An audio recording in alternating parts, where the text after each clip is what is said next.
Hindi pa man lumalabas ang isang sanggol sa sinapupunan ng kanyang ina, abot-abot na ang panalangin para sa kanyang kalusugan. Pero paano kung lumabas siyang may kapansanan o may abnormalidad? May solusyon pa kaya? Siya si J.R. Cueto. Ang kanyang kilos at hitsura, parang sa 6 na taong gulang na bata. Kaya naman, nagulat kami nang malaman naming 16 na taong gulang na pala siya. Samantalang ang kanyang pag-iisip, tulad ng sa isang sanggol. Mukha naman daw siyang normal noong isilang, pero sa kanyang 2 taon, napansin ng kanyang mga magulang na hindi na siya lumalaki. Ayon sa mga espesyalista, may congenital hypothyroidism si JR. Ibig sabihin, kulang siya sa thyroid hormones na siyang kailangan para sa physical at mental growth. Kung nagawa ng paraan na nabigyan sana ng gamot si JR pagkapanganak pa lang, ay dapat naging normal si JR. Dapat hindi naging retarded si JR kung nagawan siya ng newborn screening. Lingid sa kaalaman ng maraming magulang, isang proseso ang maaari sanang nakapagligtas sa mga tulad ni JR. Ito po ang newborn screening. Iba't ibang bakuna ang pinagdadaanan ng ating mga anak bago sila mag-1 taong gulang. Ang ilan, bakuna sa TB, sa DPT, sa polio, at sa hepatitis. Ngunit isang proseso na kasing halaga ng mga bakuna ang ating nakakaligtaan at dapat isinasagawa 1 hanggang 3 araw mula nang sila'y isilang. Ang newborn screening.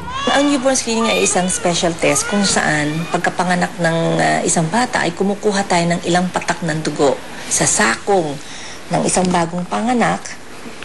Linalagay siya sa isang special na papel. Mula sa 4 na patak ng dugo, 5 congenital metabolic disorder ang pwedeng matuklasan na maaaring humantong sa mental retardation o hindi kaya sa pagkamatay. Ang congenital hypothyroidism o kulang sa thyroid hormone, congenital adrenal hyperplasia o sakit sa endocrine, galactosemia o kakulangan sa kakayahang magproseso ng galactose, phenylketonuria o problema sa protina, at kakulangan sa isang uri ng enzyme na tinatawag na G6PD o G6PD deficiency, ang mga sakit na matutuklasan sa pamamagitan ng newborn screening. Malaking tulong talaga ang newborn screening. Ang good news, mas maraming sakit na ang kayang ma-detect ng newborn screening para masiguro ang safety ng mga newborn babies. Ang newborn screening ay covered na ng PhilHealth. Kumonsulta sa inyong doktor. Ang isang batang hindi nagawa ng newborn screening ay merong risk. Okay? Kasi may mga kondisyon na hindi mo nakikita kasi sa bagong panganak. Ibig sabihin nun, pag pinanganak ang isang bata, dapat talaga nagagawang kagad ng newborn screening kasi para kapag positibo pala yun, nabibigyan kagad ng tamang gamot. Makukuha ang resulta ng newborn screening sa loob lamang ng 1 hanggang 2 linggo sa pamagitan ng liham o tawag sa telepono. Maaaring ipa-newborn screening ang inyong mga sanggol sa mga ospital, sa mga line-in clinic at sa mga health center. Malaking tulong talaga ang newborn screening. Ang good news, mas maraming sakit na ang kayang ma-detect ng newborn screening para masiguro ang safety ng mga newborn babies. Ang newborn screening ay covered na ng PhilHealth. Kumonsulta sa inyong doktor. Bilang pakikiisa ng GMA Kapuso Foundation sa ika-10 anibersaryo ng newborn screening sa Pilipinas, ipaliliwanag po namin ang kahalagahan nito. 2 milyong sanggol ang ipinapanganak taon-taon ayon sa Newborn Screening Resource Center. 33,000 rito nanganganib magkaroon ng sakit na maaaring humantong sa mental retardation o kaya ay sa pagkamatay. Ngunit bago lumala, maaari nang matukoy ang mga sakit na ito sa pamamagitan ng newborn screening. Si JR, isinilang na walang bakas ng kapansanan. Pero hindi nagtagal, lumabas na meron siyang congenital hypothyroidism o kakulangan sa thyroid hormones. Hindi tuloy natin aakalaing 16 na taong gulang na siya. Ang 6 taong gulang naman na si Jonalyn, masayahin at napakasipag mag-aral.